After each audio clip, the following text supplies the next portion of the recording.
Assalamualaikum warahmatullahi wabarakatuh. Halo semua, kembali lagi di YouTube channel saya Fitri Humairah. Nah, di video kali ini saya akan membahas sebuah permainan tradisional Melayu Riau. Untuk itu, jangan lupa like, comment, and subscribe.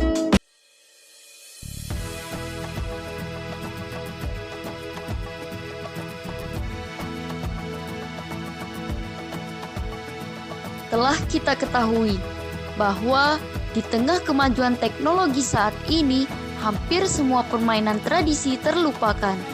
Anak-anak masa kini bisa dikatakan asing, bahkan tidak lagi tahu tentang permainan nenek moyang mereka itu. Apalagi tentang makna dan filosofi dalam permainan tersebut. Nah, disinilah pentingnya melestarikan permainan itu, baik dengan cara menggelar lomba atau sekedar pertunjukan biasa. Dan ini jugalah yang menjadi dasar mengapa Dinas Kebudayaan Riau menggelar berbagai perlombaan tradisi tersebut beberapa waktu lalu sampai hari jadi Provinsi Riau. Ada banyak jenis permainan tradisional Riau yang perlu kita ketahui. Misalnya seperti permainan lomba kolek, lulu cina buta, canang, congkak, galah panjang, goli, layangan, kelereng batu, porok, gasing, gandu, emparik, jengket, jong, dan masih banyak lagi. Nah, dari beberapa jenis permainan tadi, saya akan membahas tentang permainan layangan. Layang-layang merupakan salah satu permainan tradisional dari Indonesia. Dalam Kamus Besar Bahasa Indonesia, layang-layang adalah mainan yang terbuat dari kertas berkerangka yang diterbangkan ke udara dengan memakai tali atau benang sebagai kendali. Dalam buku permainan tradisional Indonesia tahun 1998, layang-layang termasuk salah satu permainan rakyat daerah Riau.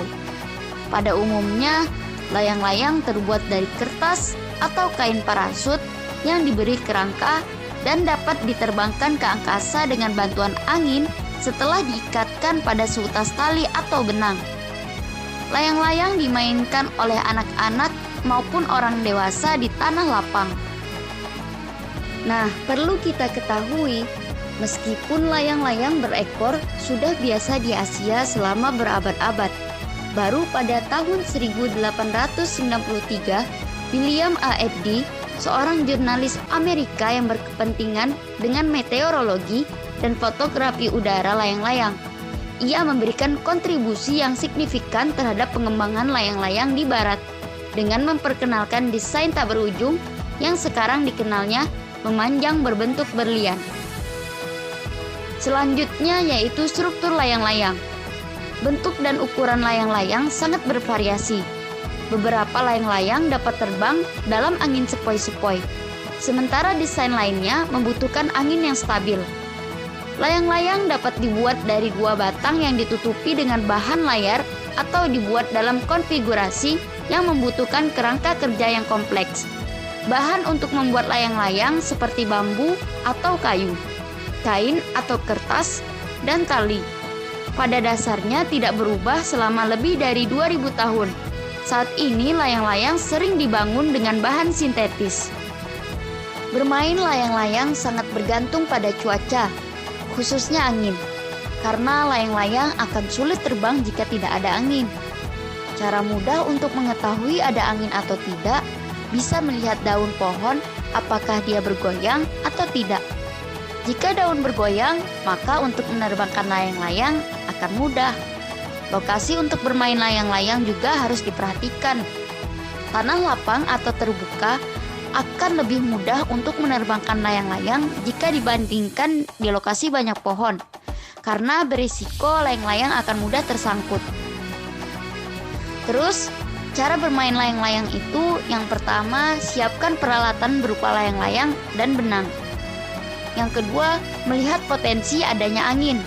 Karena bermain layang-layang sangat ditentukan oleh angin dan lokasi permainan. Yang ketiga yaitu posisi badan layang-layang harus membelakangi arah angin. maka layangan dapat mudah terangkat melayang naik ke udara. Selanjutnya, jika permainan layangan diadu, maka benang yang disiapkan adalah benang yang diolah dengan cara melekatkan pecahan kaca halus menggunakan lem. Benang diolah sedemikian rupa hingga menjadi tajam. Kemudian, ketika menaikkan layangan jenis biasanya sekedar hobi, maka tidak perlu menggunakan benang begelas, tapi cukup benang biasa atau benang bola atau tangsi. Di Sunda dikenal istilah main lang layangan. Yang paling umum adalah layang-layang hias. Dalam bahasa Betawi disebut koang dan layang-layang aduan laga. Terdapat pula layang-layang yang diberi sendaringan yang dapat mengeluarkan suara karena hembusan angin. Layang-layang laga biasa dimainkan oleh anak-anak pada masa pancaroba karena kuatnya angin berhembus pada saat itu. Di beberapa daerah, layang-layang dimainkan sebagai bagian dari ritual tertentu, biasanya terkait dengan proses budidaya pertanian.